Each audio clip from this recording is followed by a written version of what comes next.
Good evening friends, कैसे हैं आप लोग? आशा करते हो अच्छे होंगे। तो हम पढ़ रहे थे थिंक एंड ग्रो रिच, जिसके लेखक है नेपोलियन हिल। तो अभी हमारा दूसरा अध्याय चल रहा था, तो चलिए शुरू करते हैं।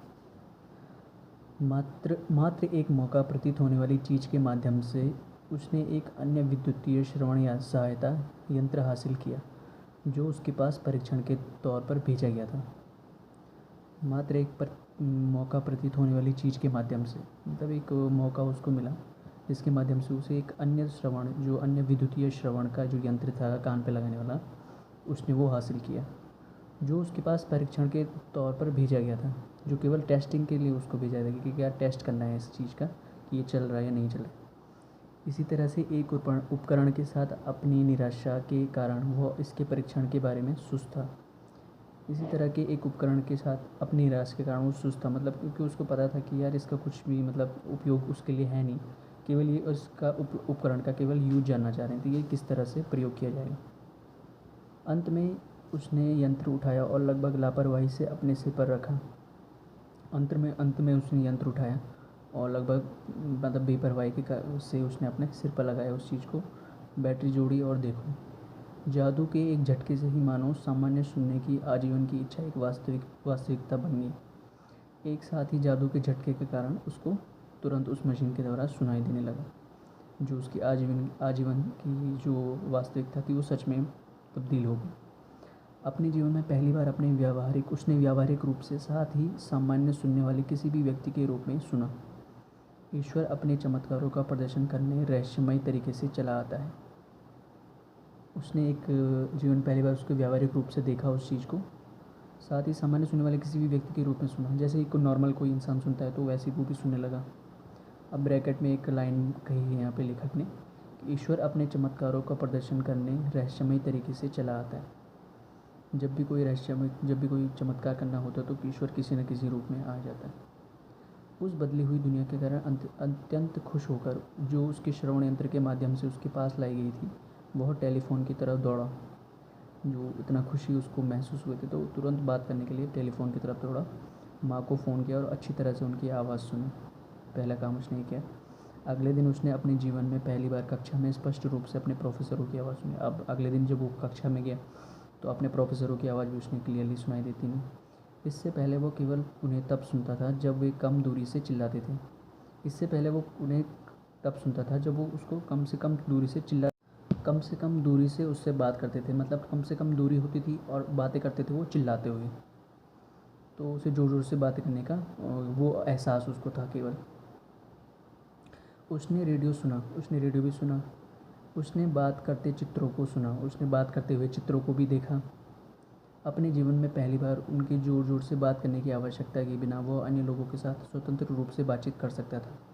अब वो अपने जीवन में पहली बार ज़ोर ज़ोर से अपने प्रकृति की त्रुटि को स्वीकार से सॉरी अब वो अपने जीवन में पहली बार ज़ोर ज़ोर से बातें करने की आवश्यकता के बिना, मतलब चिल्ला चिल्ला के अब उसको नहीं बोलना पड़ रहा है, उसको साधारण आवाज़ भी सुनाई दे रही है। वह अन्य लोगों के साथ स्वतंत्र रूप से बातचीत कर सकता है। सच में उसने एक बदली हुई दुनिया हासिल कर ली थी। अब उसने एक चेंज वर्ल्ड प्राप्त कर लिया था अपने असली जीवन में। हमने प्रकृति की त्रुटि को स्वीकार करने से मना कर दिया था और लगातार इच्छा से मात्र उपलब्ध व्यावहारिक साधनों के माध्यम से हमने प्रकृति को वह त्रुटि सही करने के लिए प्रवृत्त किया था। प्रकृति की त्रुटि हमने मना किया था, मतलब प्राप्त अपने स्वीकार करने से मना किया था कि नहीं, ऐसा नहीं हो सकता कि जैसा भगवान ने आपको बना के भेजा है, हम इसमें कुछ न कुछ सुधार कर सकते हैं, कुछ न कुछ एडिशनल कर सकते हैं। और हमने उस चीज़ को करके दिखाया अपने उपलब्ध व्यावहारिक साधनों से, या जो भी हमारे पास जो अवसर थे या जो भी संसाधन हमारे पास अवेलेबल थे, उन चीज़ों से जोड़कर हमने कुछ न कुछ ऐसा बनाया कि जिसके द्वारा कुछ इंसान की जो दुविधाएं हैं उनको दूर किया जा सके। इच्छा ने लाभांश का भुगतान करना शुरू कर दिया था। जो इच्छा थी तो उसने लाभांश का भुगतान करना शुरू कर दिया था। लेकिन जीत अभी पूरी नहीं हुई थी।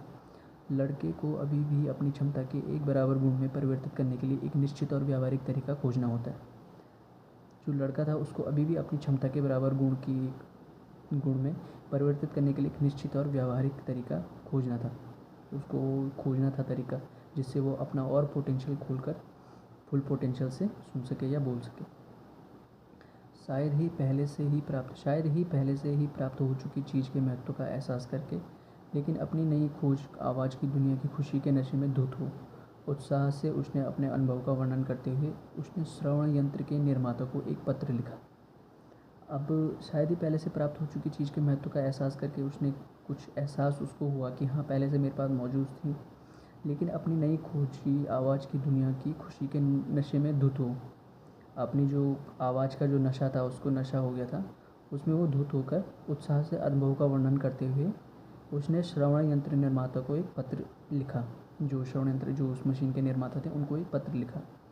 उसके पत्र में किसी बात ने जो शायद पंक्तियों में नहीं लिखी गई थी पर उनके पीछे छिपी हुई थी, कंपनी को उसे न्यूयॉर्क आमंत्रित करने को विवश किया। अब वो पत्र पढ़कर जो उसके निर्माता थे उस मशीन के, तो उन्होंने शायद जाने ना अनजाने उन पंक्तियों में छुपी हुई या दिखाई देने वाली कुछ चीज़ थी, जिसके कारण उन्हें आमंत्रित करना पड़ा उसको न्यूयॉर्क आने के लिए। जब वो पहुंचा तो उसे कारखाने में ले जाया गया। जब वो वहाँ पहुंचा तो उसको कारखाने में ले जाया गया और मुख्य अभियंता के साथ बात करते समय अपनी बदली हुई दुनिया के बारे में बताते हुए एक विचार या एक प्रेरणा जो चाहे कहे उसके दिमाग में कौंधी। तो जब उसको कारखाने में ले जाया गया तो उसको मुख्य अभियंता के साथ बात कराई गई। तो अपनी बदली दुनिया के बारे में बताने के लिए उसको बताया कि आपके साथ क्या क्या हुआ। वो बताते बताते एक विचार या एक प्रेरणा जो चाहे कह सकते हैं, प्रेरणा या विचार कुछ भी कह सकते हैं, उसके दिमाग में कौंधा वो चीज़। यह इस विचार का आवेग था जिसने उसको दुख को एक खूबी में परिवर्तित कर दिया। यह इसी विचार का आवेग था, जो विचार अभी उसके माइंड में कौंध रहा है, उसी का आवेग था जिसने उसके दुख को एक खूबी में परिवर्तित कर दिया था।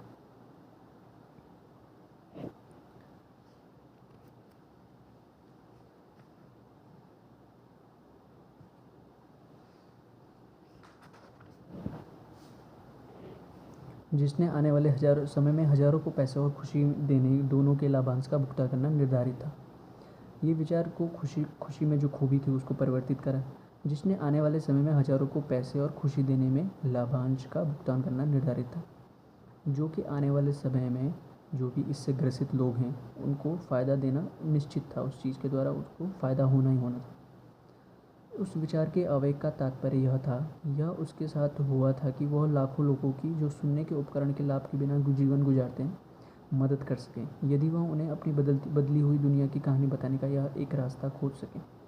उस विचार के आवेग का तात्पर्य यह था, जो उसके माइंड में जो विचार चला था, कि यह उसके साथ हुआ कि वह लाखों लोगों की जो सुनने के उपकरणों के लाभ के बिना जीवन गुजारते हैं मदद कर सके। ये तभी हुआ क्योंकि वो हो सकता था उसके द्वारा ही इन लाखों लोगों की मदद की जानी हो, जो बिना इस मशीन के अपना जीवन बहरों की तरह बिता देते हैं या कुछ भी नहीं सुनते जीवन भर और ऐसे ही अपना जीवन गुजार देते हैं, ताकि वो इन लोगों की मदद कर सके। यदि वह उन्हें अपनी बदली हुई दुनिया की कहानी बताने का एक रास्ता खोज सके, यदि वह उसको एक बदली हुई दुनिया का, अपनी जो बदली हुई दुनिया है उनका एक रास्ता बता सके उन सब लोगों को, वह उसी समय अपने शेष जीवन को बधिर लोगों की उपयोगी सेवा प्रदान करने के लिए समर्पित करने के निर्णय पर पहुंच गया। वह उसी समय जब वो वहाँ पे जहाँ उसको निमंत्रित किया गया था, उसी समय शेष बधिरों की उपयोगी सेवा जीवन प्रदान करने के लिए निर्णय पर पहुंच गया कि मुझे बाकी बधिरों की मदद करनी है और मुझे उनके जीवन में कुछ वैल्यू ऐड करना है। पूरे 1 महीने तक उसने गहन अनुसंधान किया। 1 महीने तक उसने अपने अंदर एक गहन अनुसंधान किया, जिसके दौरान उसने श्रवण यंत्र मात्रा की पूरी विपणन प्रणाली का विश्लेषण किया और अपनी नई खोजी गई बदली हुई दुनिया पूरी दुनिया के श्रवण बाधितों के साथ साझा करने के प्रयोजन से उन लोगों के साथ संवाद स्थापित करने के तरीके और साधन बनाए। अब उसने क्या किया, पहले 1 महीने तक अनुसंधान किया, जिसके दौरान पूरी जो यंत्र निर्माता की पूरी विपणन प्रणाली का विश्लेषण था, उसका विश्लेषण करा कि हाँ क्या क्या प्रोसेस है, किस किस तरीके से इसको बनाया जाता है, और अपनी नई खोजी गई और जो उसकी नई खोजी की कौन सी थी, बदली हुई दुनिया। जो उसकी बदली हुई दुनिया थी पूरी दुनिया के श्रवण बाधितों के साथ साझा करने के प्रयोजन से पूरे दुनिया के जितने भी बधिर हैं, जितने भी बहरे या गूंगे थे, उन सब के साथ साझा करने के लिए क्या करा, प्रयोजन से उन लोगों के साथ संवाद स्थापित करने के तरीके और साधन बनाए कि किस तरह मैं उनके तक अपनी बात पहुंचा सकता हूं। उस चीज़ पर वो काम करने लगा। जब यह पूरा हो गया था तो उसने अपने निष्कर्षों पर आधारित 2 साल की लिखित योजना प्रस्तुत की। जब ये काम पूरा हो गया तो उसने अपने जो निष्कर्ष निकाले, 2 साल तक जो उसने निष्कर्ष निकालते रहे कंटिन्यू, तो उस पर एक लिखित योजना का प्रस्तुतिकरण किया। जब उसने योजना कंपनी के सामने प्रस्तुत की तो उसे अपनी महत्वाकांक्षा पूरी करने के उद्देश्य से तुरंत ही एक पद दे दिया गया। और जब उसने ये जो प्रस्तुति थी अपने योजना कंपनी को बताई, तो अपनी महत्वाकांक्षा पूरी करने के उद्देश्य के कारण ही उसको तुरंत ही उस कंपनी में एक पद में नियुक्त कर दिया गया। जब वह काम करने गया तब उसका सपना बहुत छोटा सा था। जब वो काम करने गया था वहाँ पे, तब उसका सपना बहुत छोटा सा था। हज़ारों बहरे लोगों के लिए आशा और व्यावहारिक राहत लाना उसकी किस्मत में लिखा था। हज़ारों जो लाखों बहरे और अपंग जो लोग थे, उनके लिए आशा की किरण या व्यावहारिक राहत लाना उसकी किस्मत में लिखा हुआ था। जो उसकी मदद के बिना हमेशा के लिए गूंगे बहरे रहकर बर्बाद होते गए थे, जो कि उसकी आशा के बिना भी क्या रहते थे, गूंगे बहरे रहकर उन्हें अपना जीवन बर्बाद करना था इसकी मदद के बिना। अपने श्रवण यंत्र के निर्माता के साथ जुड़ने के कुछ ही समय बाद उसने अपनी कंपनी द्वारा आयोजित की गई गूंगे बहरों को सुनने और बात करने में शिक्षण के उद्देश्य के लिए एक कक्षा में भाग लेने के लिए मुझे आमंत्रित किया। अब लेखक यहाँ पे क्या कह रहे हैं कि अपने श्रवण यंत्र के निर्माता के साथ जुड़ने के बाद, जब वो श्रवण यंत्र निर्माता थे जो उनके साथ वो जुड़ चुका था, तो उसके कुछ ही समय बाद उसने क्या किया, अपनी कंपनी में आयोजित की गई, उसकी कंपनी में कुछ आयोजित किया गया था जिसमें कि गूंगे बहरों के लिए एक मीटिंग रखी गई थी। उसमें गूंगे बहरों को सुनने और बात करने में शिक्षण के उद्देश्य के लिए शिक्षण का उद्देश्य दिया जाता था उसमें गूंगे बहरों को कि कैसा सुनना है और कैसा बोलना है। उसमें शिक्षा के लिए एक कक्षा में भाग लेने के लिए मुझे आमंत्रित किया गया। तो लेखक को उसने आमंत्रित करा, उन्होंने वहाँ पे इसको आमंत्रण के तौर पर एक गेस्ट के रूप में गेस्ट के तौर पे आमंत्रित किया गया था।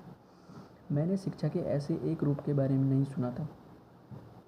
अब लेखक यहाँ पे कह रहा है कि मैंने शिक्षा का ये रूप के बारे में कभी भी नहीं सुना, कहीं भी नहीं सुना था, इसलिए मैंने कक्षा का दौरा किया। इसलिए वो कक्षा में जाने के लिए आतुर हुए। उन्होंने कक्षा का दौरा किया इस उलझन में, लेकिन उम्मीद के साथ कि मेरा समय पूरी तरह से बर्बाद नहीं होगा। इस उलझन में कि उन्होंने सोचा कि यार मेरा पूरा समय बर्बाद नहीं होगा, क्योंकि ये अच्छा काम था, उनको जानने में उत्सुकता थी उस काम को जानने में। यहाँ मैंने एक प्रदर्शन देखा जिसने मुझे उस कार्य की एक बहुत विस्तृत दृष्टि दी, जिसे मैंने अपने बेटे के मन में सामान्य रूप से सुनने की इच्छा जगाने और जिंदा रखने के लिए किया था।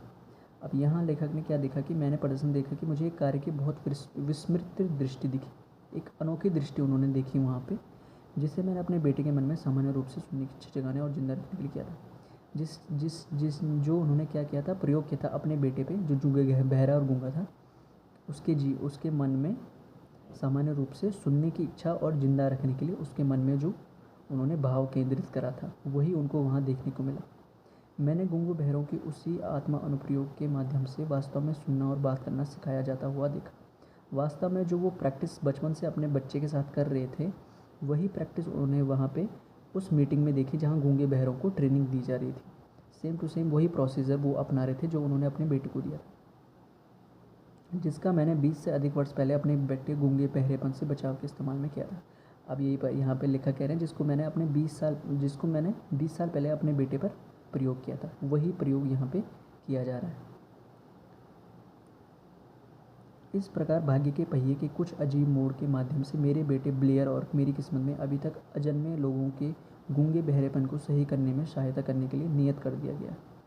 अब ये क्या कह रहे हैं कि इस प्रकार भाग्य के पहिए ने कुछ अजीब मोड़ लिया, और जो क्या कहते हैं कि इसके माध्यम से जहाँ उसको गेस्ट में बुलाया गया था लेखक को, तो इसके प्रोसेस के थ्रू, इस माध्यम के थ्रू उसको अपने बेटे ब्लेयर और मेरी किस्मत के अजन्मे लोगों के गूंगे बहरे, जो उसके बेटा था और उसके बीच जो संबंध थे और गूंगे बहरेपन को सही करने के लिए जो तरीके थे, कहीं ना कहीं इसमें एक लूप होल था, एक मिलाने का एक प्रोसेस तीनों प्रोसेस में चल रहा था कि कहीं ना कहीं वो एक दूसरे से जुड़े हुए थे।